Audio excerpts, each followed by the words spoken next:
Today, we are going to dive into the birth of a really fascinating new idea in journalism.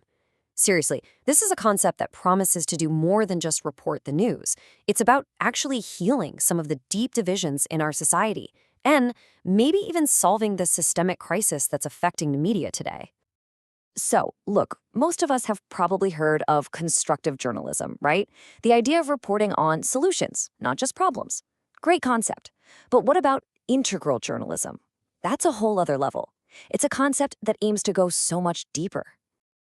And here's the wild part. This massive idea, which, by the way, is already being taught in courses and put into practice by journalists, it all traces back to the very personal midlife crisis of just one guy. So let's start right there, with a journalist who is at the absolute peak of his career when he decided he had enough. Meet Stefan Schultz. On his 40th birthday, he was a super successful correspondent for Germany's famous magazine, Der Spiegel. He'd reported from San Francisco, New York, Beijing. By any outside measure, the man was crushing it. But on the inside, he was in the middle of a profound crisis of meaning. He started digging into the research on his own profession, and what he found was, well, it was pretty disturbing. For example, a 2017 study from the American Psychological Association found that for 56% of people, that's more than half of us, the news is a major source of stress. He realized that journalism, this field dedicated to informing people, was also completely unintentionally causing anxiety, helplessness, and even consumption patterns that looked a whole lot like addiction. But the real gut punch came when he looked at his own work. He realized he was part of the problem. His own articles were filled with this alarmist language, economic systems facing total ruin, central banks on a crusade, debt tsunamis rolling in. He wasn't just reporting the news, he was framing everything as a constant catastrophe. And this wasn't just some professional doubt. It was a full-blown existential crisis.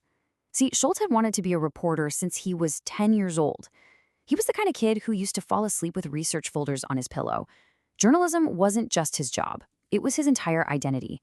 And now, that identity, which he'd built over 3 decades, was just crumbling. To really understand why this crisis hit him so hard, he had to look way, way deeper, all the way back to a core wound from his childhood. When he was 8 years old, Schultz almost drowned. He was trapped under a man on an air mattress in a pool. He was gasping for air, swallowing water, and he barely made it out. Shaken, he runs to his parents. But his father, himself traumatized by war, just completely dismisses him. He says, "You just made that up." Imagine hearing that. That night, Schultz lay in bed wondering if he was a ghost. This awful experience was a symptom of something he'd later given name to, Resonanzarmut, which you could translate as a poverty of resonance. It's this fundamental lack of feeling seen, of feeling connected. It leads to this deep sense of inner emptiness and separation. He felt it deeply in his family, which was shaped by the unspoken trauma of war. But here's the thing about pain. Over time, this sensitivity became his superpower. It gave him these incredibly finely tuned antennae for that exact same lack of resonance out in society as a whole. And he started to see it as both a symptom and a cause of so many of our modern problems. And this is where it all connects. Schultz realized that this poverty of resonance fuels so many of our societal issues. He wrote, and I want to share this directly from his notes, "Whoever is emotionally hungry, consumes. Whoever feels insignificant, flees into achievement. Whoever is not heard, screams or falls silent. And where resonance is lacking, egocentric echo chambers emerge." He saw these exact patterns in his own field, in journalism, cranking out alarmist headlines for attention and revenue, while forgetting about the real people our words can actually unsettle and hurt. So, armed with this powerful new self-awareness, plus a ton of new training in psychology and systems theory, Schultz decided not to quit. No! Instead, he decided to experiment. He asked himself 2 really crucial questions. First, besides exposing problems, what else can I do as a journalist to really serve society? And second, how can I minimize all those unwanted side effects, like polarization and fear-mongering? His first test came with an interview between 2 political rivals. He did 3 things totally differently. First, he changed the setting. Instead of a sterile office, they went for a walk in the woods. Second, he changed his own role. He went from being a moderator looking for a fight to a mediator looking for a bridge. And third, and this is key, he changed his questions. No more confrontational stuff like, why is your opponent wrong?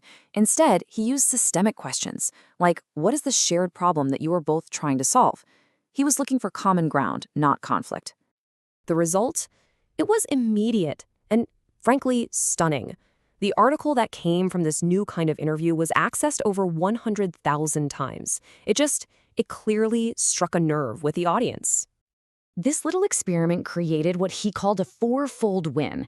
The readers won because they got constructive insights. The magazine won because they had a viral hit. Society won because it got a depolarizing conversation. And Schultz himself won because he finally felt that his work was joyful and meaningful again.